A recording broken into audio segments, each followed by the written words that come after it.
The McIlvenna Bay copper mine is under construction in east central Saskatchewan. And it was one of the projects billed by the Prime Minister, Mr. Carney, yesterday as a nation builder. Let's find out more from the company actually building that mine. We are joined by Dan Myerson, Executive Chairman at Foran Mining Corp. Thank you very much indeed for joining us, Dan. Really appreciate it. So just tell us what this mine is all about, please. Sure. Good morning, Andrew. Thank you for having me on the show. Yes, so this mine, to steal Prime Minister Carney's word, really is a nation builder, and it's also very much a community builder. So we're very, very proud to be on the list, and very, very grateful for all the support thus far.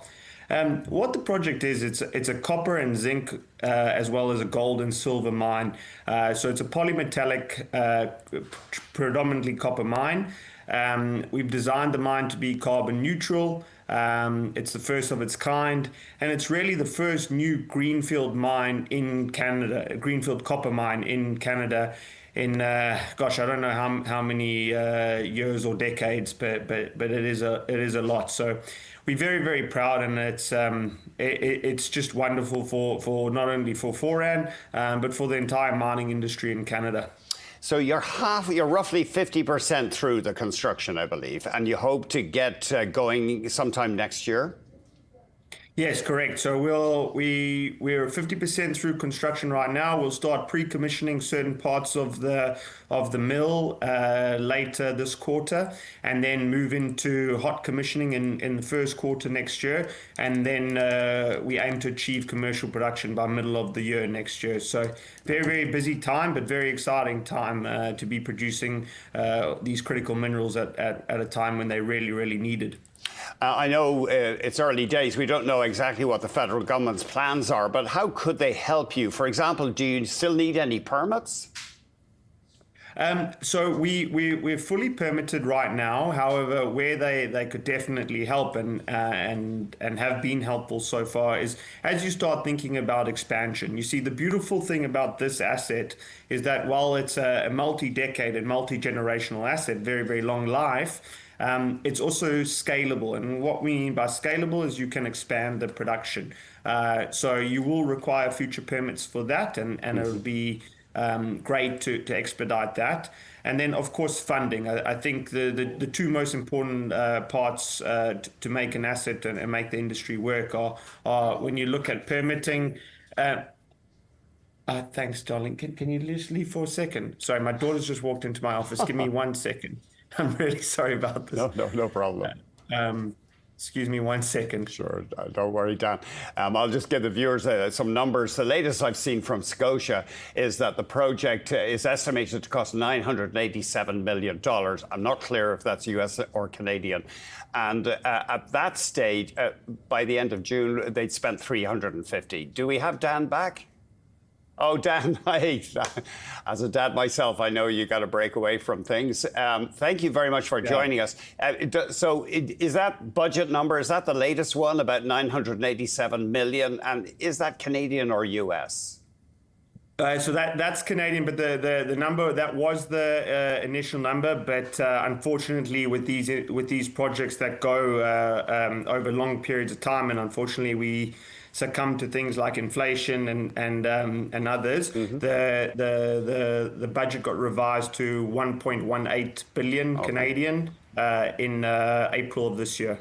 The stock has dropped over the past year. Of course, you're getting a major endorsement here from Ottawa, but the share's down about 15% in the past 12 months.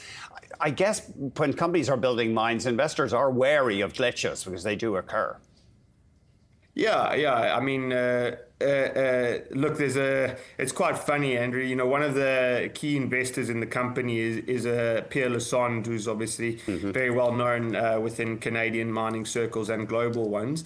But he coined the Lassonde curve, and it's funny how it just happens.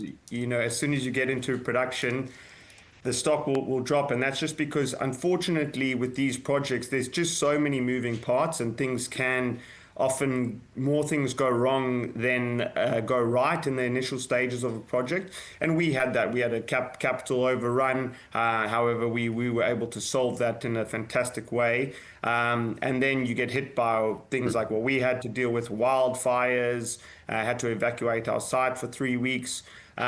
So yeah, just a function of that, and I think the shares being down 15% year to date are a reflection of that.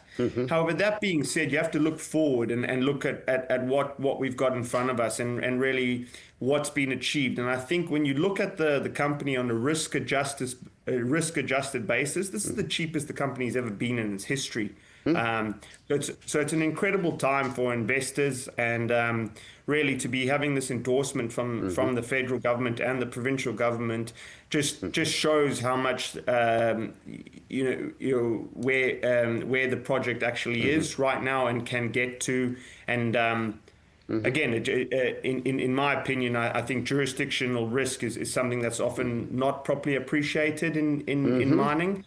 And it goes to show why Canada is one of the best places in the world to do mining and to do this business. That's interesting. Yeah, you refer to, so you've got backing also from Agnico Eagle and the Canada Growth Fund as well, which is a fund set up to pursue clean growth by the federal government. They have come in, and so did affiliates of Fairfax Financial. So you have rounded up some high-profile backers. Yeah, I think it's definitely a Canadian champion in that sense. I mean, Fairfax is one of the great Canadian success stories, led by Prem Watsa and Reno Gianculo and the team there, Wade Burton, just a fantastic team.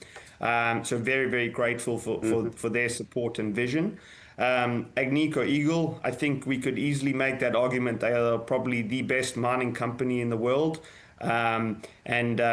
To have their support and their help has just been incredible. It's just an incredible team, incredible culture, something that we're very, very proud of. And then the Canada Growth Fund, I mean the team there as well, just fantastic. They came in at a time that we really, really needed them, and yeah, very, very grateful, and what they've done for the community, for the project, and for the country. We'd better jump. Dan, thanks for joining us at very short notice today. No worries. Thank you for having me, and apologies for the guest appearance. Oh, no. Everybody's a parent knows how it is. Thanks very much, Dan. Dan Myerson of Foran Mining.